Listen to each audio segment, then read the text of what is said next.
Hello and thank you for joining me. My name's Claire and I'm here with a two-card tarot reading for you. So today's reading is for Tuesday the 15th of October. Okay, we've got the Seven of Swords and we've got the Three of Pentacles.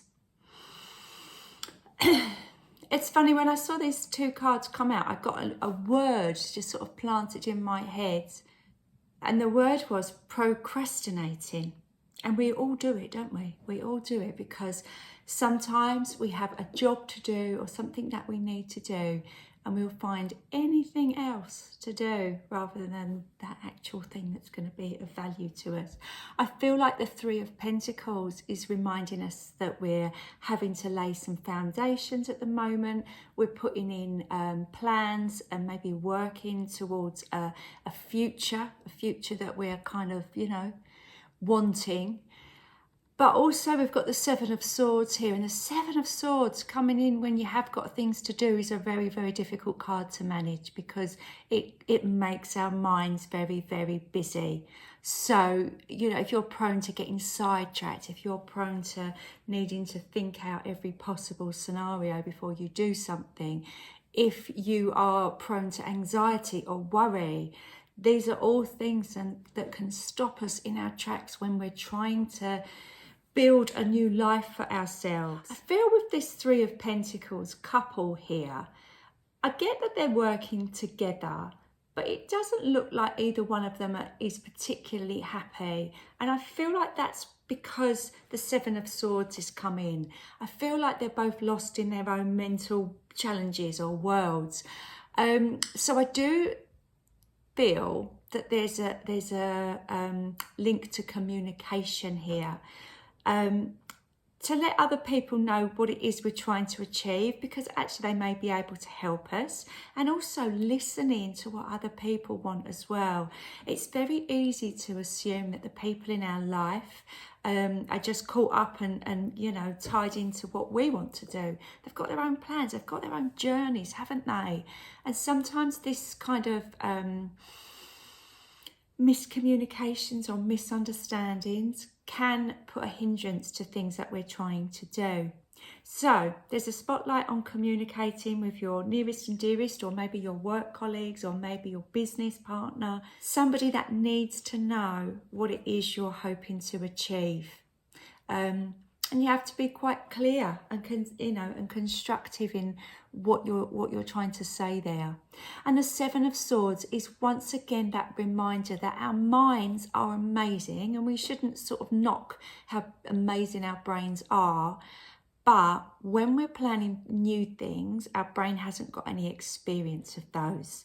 So all it can go back on is past failures, mistakes, past experiences, and kind of keep them playing back in your mind. So if you're trying to do something now that you've tried to do once before, or a new business and you've had an old business and that didn't go so well, or it's a new relationship, if you're trying to do something new, your mind is going to keep going back and referencing the stuff that it knows.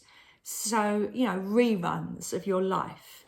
And yeah, that's helpful, but also can be quite limiting. So I think it's training ourselves to be okay with not knowing what's coming up, and training ourselves to take wisdom from the past, but not feel that defines our present and maps out our future, if you see what I mean. The Seven of Swords guy here, he is on his guard a little bit, he does. You can see that it's a bit faded, I think, as I put it in close. He is cloaked. I feel like these crows have got the swords. There's an element there of taking back the power of your own mind, the power of your dreams, and the power of how you want things to happen. So yeah, once you're stepping into your power, that can be a really, really useful tool to stop any kind of procrastinating or worrying or anxiety. I also feel I want to mention one last thing for this Three of Pentacles, which is the little bird here. Now you can't see it, but it's got a little bit of food in his mouth and he's coming in, little berry or something. I feel that that is a message about our physical health and making sure that we are eating properly, making sure that we're eating nourishing food, because if this is representing something that we're building, something that we're putting a lot of time and energy into happening, we can sometimes just forget the basic needs of our body.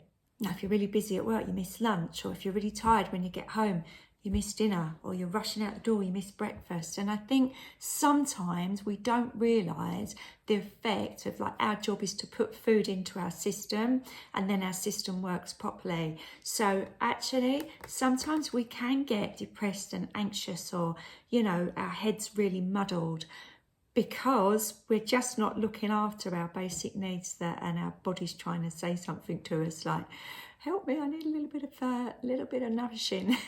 So yeah, it's interesting as well to just listen to what your body's telling you and make sure that you're working with it and not against it, because again, that's when that Seven of Swords can come in. If we're not looking after ourselves, it can manifest in illness, as in like just feeling really tired, drained, confused, headachy, stressed.